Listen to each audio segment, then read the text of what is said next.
Ready na ako.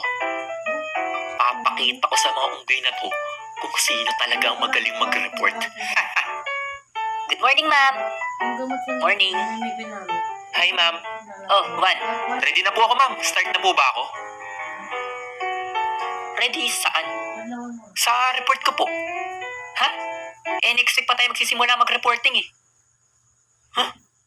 Teka, isabi ng tropa ko.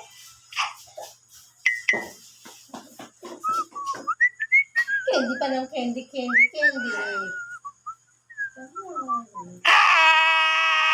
Bunot na. Class reporting. Experience. Part 1.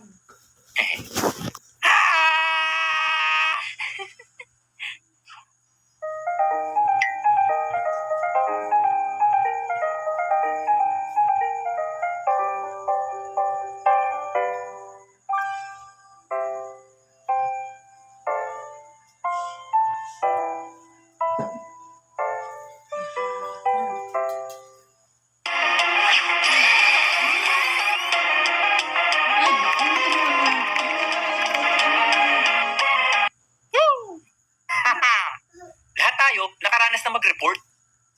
Medyo assuming tong animator na to Ha? Lahat naman siguro ng high school ngayon at nakagraduate na, nakapag-report na. Requirement yan Pwera na lang siguro yung mga elementary. O sadyang di ka pumapasok pag ikaw na magre-report. Uy, asan ka na daw? Sabi ni ma'am, hinahanap ka na, ikaw magre-report ngayon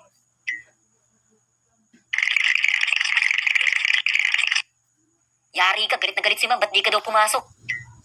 Actually, isa yung reporting sa pinaka-ayaw kong ginagawa sa school Bakit? Mahihiyain ako Kabado, nauutal pag nasa harap ng madaming tao, nako-conscious, nahihiya.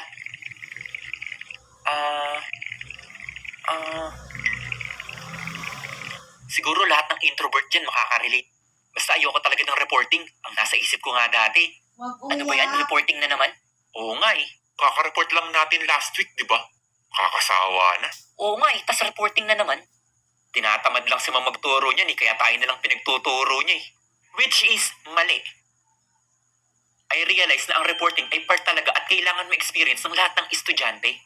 Para matuto ka humarap sa tao, matuto ka ng speech and deliberation, pati mag-handle ng topics plus the research ay yung report. O diba? Ang daming benefits parang SSS lang. At sure ako na magagamit mo yung reporting sa future.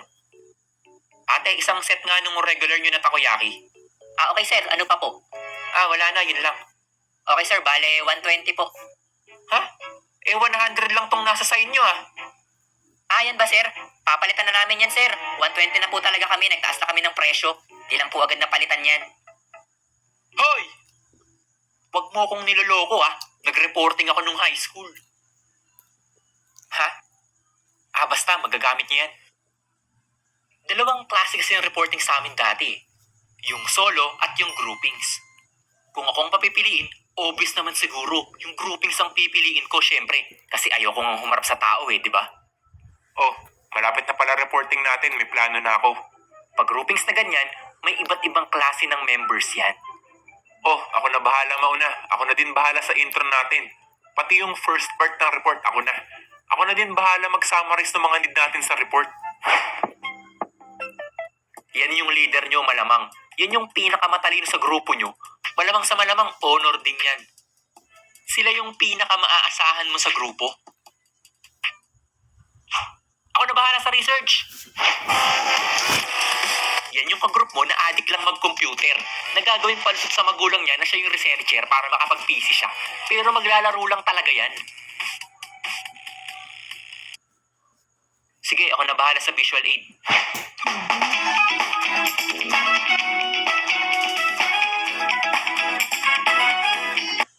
Uy, teka.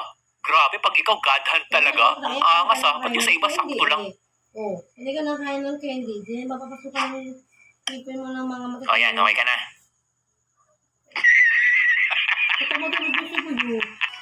Ako na bahala sa visual aid natin tsaka mga drawings. Basta kayo na bahala mag-report. Yan ako, bawi na lang sa drawings. Ayoko mag-report Sige, ako na bahala sa supplies natin, pati merienda. Oh, yan yung mayaman mong kagrupo. Pera ang ambag. Hindi po. Pwede din tayo sa bahay namin kung kailangan natin ng venue.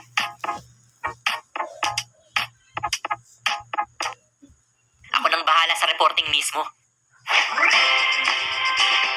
Oh, yan yung madaldal mong kaklase. Yung for the first time, magiging perks yung pagiging madaldal niya. Huwag kayong mag-alala. Akong bahala sa lahat ng yan. Kaya kwentuhan ko ng malupit niyang mga kaklase natin. Kaya mas gusto ko talaga ng groupings eh. Pero syempre, di pa rin talaga maiiwasan yung solo reporting. At ang daming iba't ibang klase ng estudyante kapag solo reporting na. Una, nandyan yung tinatawag kong FedEx. Yung complete package ang report. Maayos ang visual aid, pinag-aralan at well-researched ang report. Maayos din ang vocabulary at speech habang nagsasalita. Ito yung madalas na honor sa klase nyo eh. Tapos, nandiyan din yung mga aesthetic.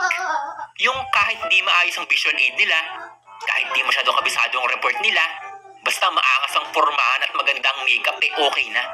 Pantay na pantay pang bangs niyan. Guluhin mo na lahat, wag lang bangs niya. Teka nga, matanong ko lang.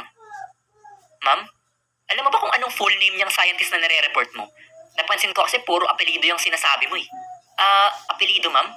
Oh, full name. Teka lang ma'am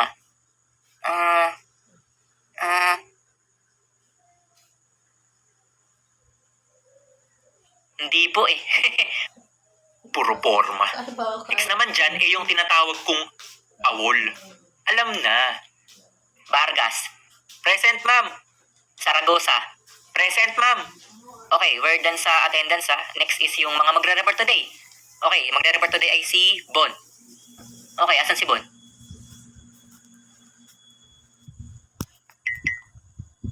Absent, ma'am. Ang galing. Tapos, meron din yung shy type. Ito yung literal na mahiyain at kabado talaga. Yung mga hindi sanay talaga mag-report. Yung mga hindi makatingin sa mga klase niya at dadaanin sa bilis ng salita para matapos na yung nire-report nila. Wait nga, rapper ka ba? Sir, hindi po sir. Sir, hindi po sir. Oh, yun naman pala eh. Dahan-dahan lang. Okay sir. Hi guys. Good morning guys. Oh, saan pupunta yun? Baka naihina, sir. Jingle break.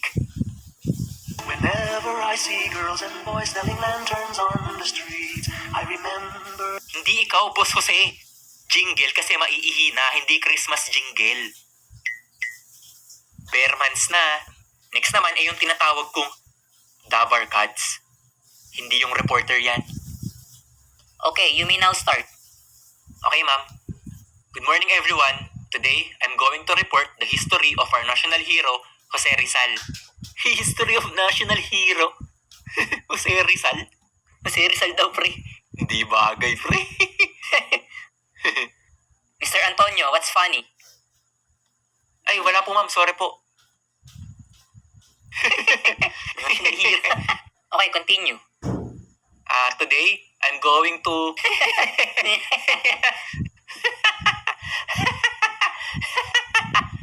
Sino ba yung nagpapatawa dyan? Oh no! Awit yung mga ganyang tropa. At ang last sa part 1, ito yung pinakamasesalat na nagre-report. Ang tawag ko dito, Kuya Will. Yung may mga papremyo pag nakakasagot ka. Okay, para sa last part ng aking report, magtatanong ako sa inyo at titingnan natin kung may natutunan ba kayo sa aking report. Who invented the light bulb? Yes. Thomas Edison. Correct. At dahil dyan, may prize ka sa akin. Jacket! Hoodie pala. Yeah! Next question. Who invented the telephone? Yes. Alexander Graham Bell. Correct. Para sa'yo, bibigyan naman kita ng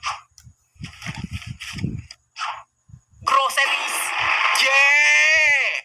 At para sa last question ko, ang makakasagot